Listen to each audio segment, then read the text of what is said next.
अप्रैल 2। विधि का शिकंजा। पाठ गलातियों 4 अध्याय 1 से 10 वचन।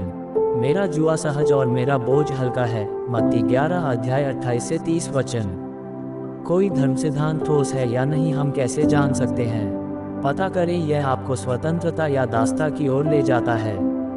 गलातियों 5 अध्याय 1 वचन। सामान्यतः 3 क्षेत्र हैं जहां विधिवाद प्रिय प्रचारक परमेश्वर के लोगों को दासता में ले जाते हैं। दिन। मसीहियों के लिए किसी दिन या दिनों को मानने के लिए कोई नियम नहीं है।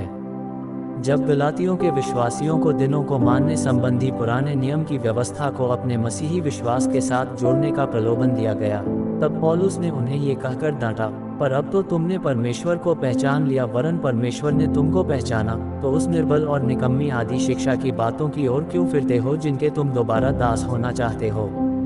तुम दिनों और महीनों और नियत समयों और वर्षों को मानते हो।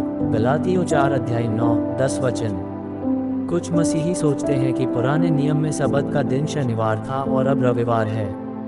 जी नहीं, किसी भी दिन को विशेष मानने हेतु मसीहियों के लिए कोई व्यवस्था नहीं है। किसी दिन को मानने या न मानने, दोनों के लिए हम स्वतंत्र हैं। यदि हम मानते हैं तो प्रभु के लिए मानते हैं, और यदि नहीं मानते हैं तो वह भी प्रभु के लिए नहीं मानते। रोमियो 14 अध्याय 5-6 वचन। तो भी सप्ताह के 7 दिनों में से एक दिन को परमेश्वर को आदर देने के खातिर सिर्फ उन्हीं के लिए अलग रखना एक महान शुद्धिकारक महत्व है। भोजन संबंधी पुराने नियम की शर्तें नई वाचा के अंतर्गत बाध्यकारी नहीं है।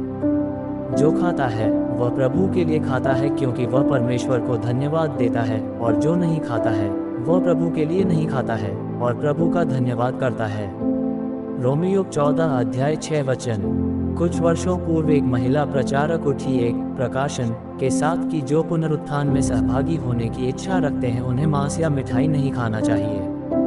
बाइबल हमें चेतावनी देती है, नाना प्रकार की विचित्र शिक्षाओं से विचलित न हो, क्योंकि अनुग्रह से हृदय का दृढ़ रहना भला है, न कि उस खाने की भोजन वस्तु से जिनसे काम रखने वालों को कुछ लाभ न हुआ।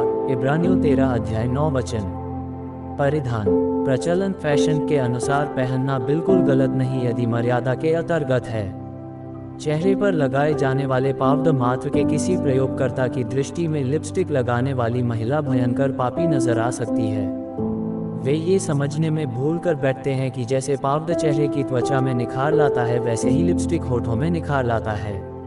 कुछ कलीसियाओं में बालों को रंगना या आभूषण पहनना, फूल लगाना पाप समझा जाता है, पर फूल वाली साड़ी या परिधान पहनने में कोई बुराई नजर नहीं आती। आखिरकार एक प्राकृतिक फूल त्रिआयामी होता है, जबकि छपा हुआ फूल द्विआयामी। व्यक्ति विशेष के स्वनिर्णयों पर छोड़ दिए जाने वाले विषयों पर धर्म सिद्धांत बनाने से सावधान रहें। विधिवाद मन में गर्व उत्पन्न करेगा ही।